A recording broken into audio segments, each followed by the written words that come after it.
بسم اللہ الرحمن الرحیم. میں ہوں نویز زبیری سچویشن روم کے ایک نئے پروگرام کے ساتھ. ناظرین، جیسا کہ آپ کو پتہ ہے کہ ہماری گہری نظریں ہوتی ہیں سوشل میڈیا پہ. سوشل میڈیا ہی آج کے دور کا میڈیا ہے اور آنے والے دور کا بھی میڈیا یہی ہوگا. لاسٹ 4-5 ڈیز سے میں دیکھ رہا تھا، ہم نوٹ کر رہے تھے کہ جو ٹرینڈ تھا وہ ٹاپ ٹرینڈ میں الطاف حسین کا نام تھا. خصوصاً کل کے بعد سے جب سے ان کا فیصلہ آیا ہے یو کے میں جوری کا، یہ اب بھی تک ٹاپ ٹرینڈ ہے. نہ صرف ٹاپ ٹرینڈ ہے بلکہ پرنٹ میڈیا میں بھی آج سارا دن وہ رہا. اس کے علاوہ جو الیکٹرانک میڈیا میں بھی بریکنگ نیوزیں چلتی رہیں. اور جوری کا جو ادھر فیصلہ آیا ہے اس سے میں وہ بعض بری کر دیے گئے ہیں. اور اس سلسلے میں ہم نے ہمارے اپنے ایک بہت اچھے دوست ہیں جو لندن میں بہت عرصے سے مقیم ہیں، ان کی بڑی گہری نظر ہے پاکستان کی سیاست پر، خاص طور سے کراچی کی سیاست پر، اور قانون داں بھی ہیں.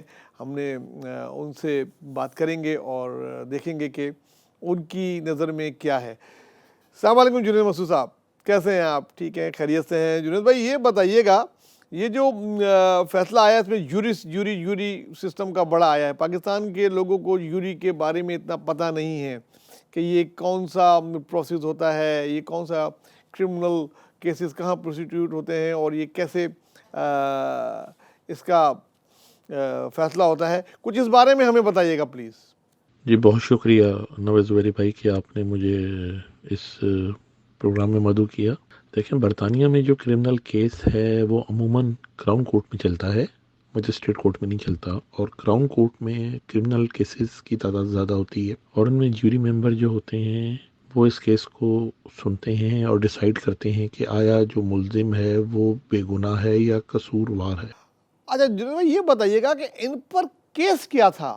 وہ مشہور زمانہ 22 اگست 2016 والا کیس تھا، بغاوت کا کیس تھا، یا کوئی اور بھی کیس چل رہا تھا جس میں ان کو چارج کیا تھا؟ اس طرح کیس کے بارے میں ہمیں تھوڑا تفصیل سے بتائیے گا پلیز. الطاف حسین صاحب جو بانی متحدہ ہیں، ان کی تقریر جو کہ انہوں نے 22 اگست 2016 کو کی تھی، ایک برطانیہ کے مقامی وقت کے حساب سے صبح اور ایک دوپہر کے وقت. اس تقریر میں جو کراؤن پروسیکیوشن سروس، جسے ہم سی پی ایس کہتے ہیں اور جیسے آپ استغاثہ سمجھ سکتے ہیں ہماری زبان میں، انہوں نے ان کو یہ چارج کیا تھا کہ آپ نے برطانوی سرزمین پہ رہتے ہوئے اپنی تقریر کے ذریعے کراچی میں لوگوں کو دہشت گردی کے واقعات پہ اکسایا اور حکومت کے خلاف اکسایا، جس کے نتیجے میں جلاؤ، گھیراؤ، توڑ پھوڑ ہوئی اور ایک شخص کی ہلاکت ہوئی اور گاڑیوں کو نظر آتش کیا گیا. اچھا، یہ کیس جو تھا، اس پہ جو بانی متحدہ تھے وہ کافی عرصے سے بیل پہ بھی تھے، اور یہاں چونکہ پینڈیمک تھا یو کے کا، تو اس کیس کی سماعت جو تھی وہ کافی دفعہ ملتوی بھی کی گئی اور اس پہ ان کی بیل ایکسٹینڈ ہوتی رہی. بانی متحدہ جو ہیں وہ ذہنی طور پہ تیار تھے کہ شاید انہیں اس کیس میں جیل بھیج دیا جائے، اور اس کا اظہار انہوں نے اپنے قریبی رفقا اور جو برطانیہ میں مقیم پاکستانی صحافی ہیں ان سے بھی آف دا ریکارڈ گفتگو میں کیا. اور حیران کن بات یہ ہے کہ اس پہ جو کراؤن پروسیکیوشن سروس تھا وہ بھی کافی زیادہ پر اعتماد تھے کہ وہ اس کیس میں شواہد اتنے مضبوط ہیں کہ ان کو سزا ہو جائے گی. اور تقریباً 12 لاکھ پاؤنڈ سے زیادہ سی پی ایس نے اس کیس میں خرچ کیا، جو کہ پاکستانی کرنسی میں آج کی تاریخ میں تقریباً 28 کروڑ روپے سے زیادہ ہے. اب جب یہ کیس عدالت میں پیش ہوا تو یہ تقریباً 2 ہفتے سے زیادہ ٹرائل چلا. الطاف حسین ڈیلی صبح اپنے ہمراہ جو ہیں ان کے قریبی رفقا ان کے ساتھ آتے تھے. کیس الطاف حسین صاحب جو ہیں ان کے جو وکیل تھے یہ پارٹنر ہیں کرمنل لا فرم ہے کوکر بننگ اس میں، اور یہ جو کیس ہیڈ کر رہی تھیں، یعنی جو جج تھیں کنگسٹن کراؤن کورٹ میں، وہ مسز جسٹس مے تھیں. اور جوری کے افراد میں نے آپ کو جیسا کہ بتایا 12 تھے. الطاف حسین صاحب کا جو کیس تھا اس میں سب سے پہلے ڈاکٹر نکولا خان تھیں، جو کہ براؤٹن یونیورسٹی میں جو ہیں ٹیچر ہیں اور ایکسپرٹ ہیں کراچی اور ایم کیو ایم کی پولیٹکس کی. پروسیکیوشن نے ان کو سب سے پہلے گواہ کے طور پہ پیش کیا تھا، جنہوں نے بتایا کہ جی ہاں، الطاف حسین کے فالوورز جو ہیں وہ نے مارا بھی گیا پاکستان میں، کڈنیپ بھی ہوئے ہیں، ڈسپیئرڈ بھی ہوئے ہیں، ٹارچرڈ بھی ہوئے ہیں.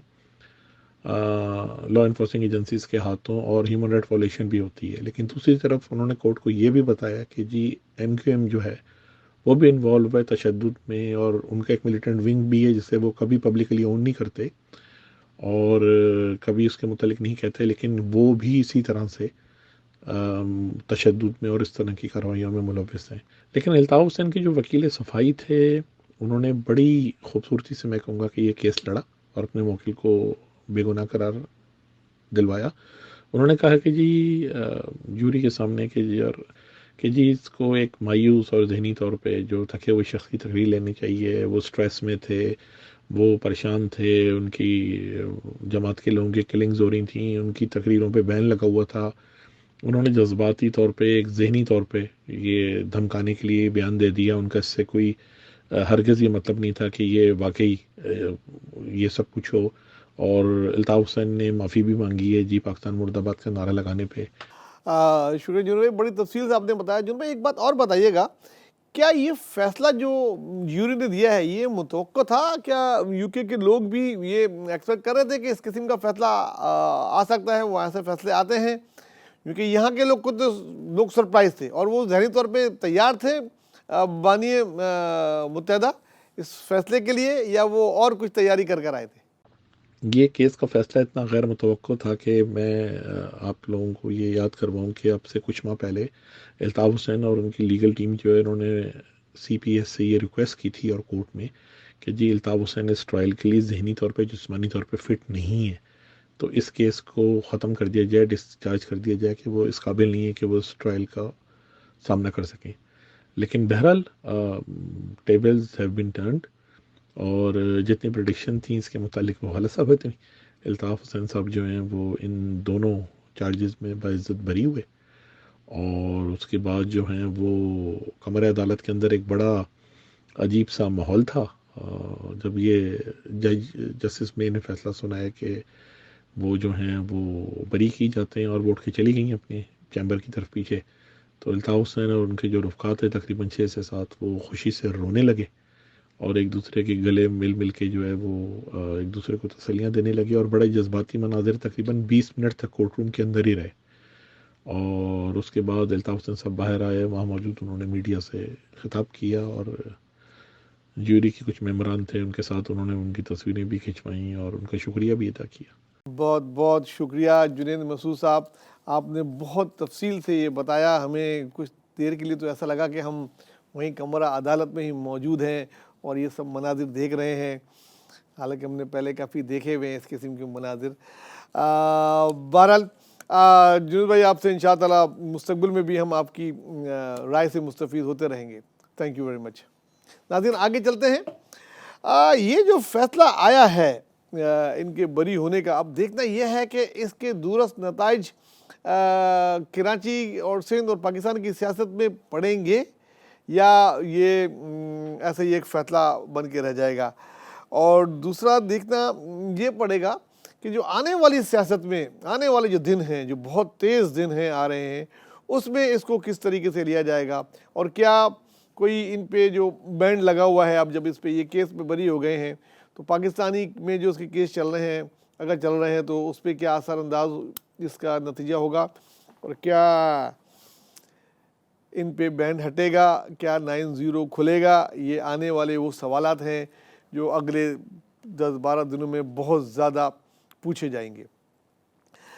آگے چلتے ہیں ناظرین، پاکستان کی سیاست میں کیا ہو رہا ہے. پاکستان کی سیاست میں آپ لوگ کو یاد ہوگا لاسٹ ویک میں نے ایک پروگرام کیا تھا جو سب سے پہلے کیا تھا میں نے، اس میں تھا کہ جی کا جانا ٹھہر گیا، صبح گیا یا شام گیا.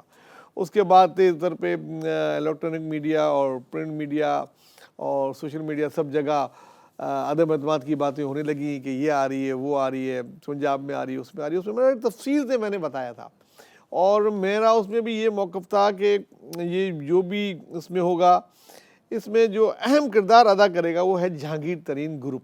اور آج یہ بات ثابت بھی ہوگی. جہانگیر ترین گروپ کا ایک اہم اجلاس ہوا اور اجلاس کے بعد مزے کی بات یہ کوئی پریس بریفنگ نہیں دی گئی، بلکہ یہ کہا گیا کہ یہ جو بھی فیصلہ ہوا اس کو ہم نے مخفی رکھا ہے اور یہ آنے والے وقت میں جب ٹائم آئے گا تو بتائیں گے.